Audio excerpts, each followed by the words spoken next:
और कहते हैं दो जन मेरी शरण है ताका हूं मैं दास। अब दास देख लो किसा होया करे। दास किसे कहते हैं, दास की परिभाषा सुनाता हूं।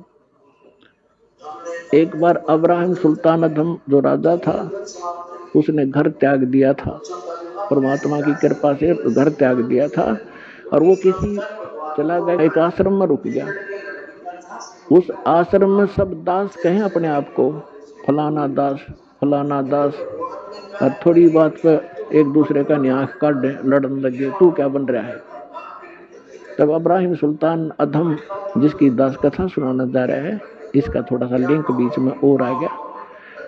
जब वो घर त्याग गया था, पहले ये राजा था, तो उसने कहा कि भाई आप नाम दास जरूर लिखते हो, पर कर्म आपके लक्षण दास के नहीं है।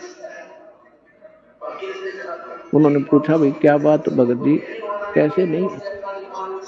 उन्हें पता था कि राजा था और ऐसे राज त्याग करा है। तो उसने कहा कि जब मैं राजा था हम गुलाम लाते थे, गुलाम दास, तो मैंने, क्योंकि धार्मिकता मेरे अंदर थी, मैं गुलामों का ध्यान बहुत रखता था, कोई इसको कष्ट ना हो, तो मैंने उससे पूछा कि अभी गुलाम आदमी पहले मनुष्यों को मोल लिया करते, गुलाम जैसे आजकल पशुओं को लाते हैं, राजा लोग या सेठ साहूकारों के वहां वो नौकर रहा करते थे, उनको जो मर्जी झूठा कुटा टुकड़ा दे दिया, उनकी उनकी सब स्वतंत्रता समाप्त हो जाती थी, और जो यस जो कह दिया वही करते थे, आगे यस कर सकते थे, नो नहीं, और उनकी सो इच्छा कुछ नहीं होती थी गुलाम की।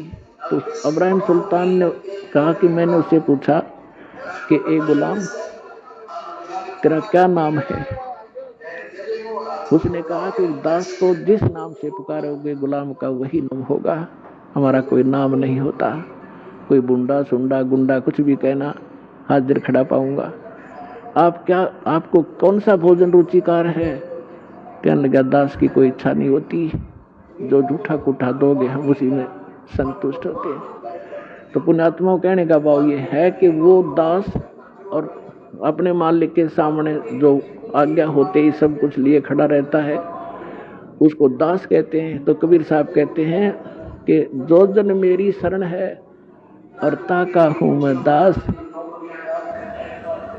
और गेल गेल लग गया फिर जब तक धरती आकाश। मानव शरीर परमात्मा ने हमें इसीलिए दिया है कि हम अपना कल्याण कराएं, हम जन्म मृत्यु के रोग से मुक्त हों।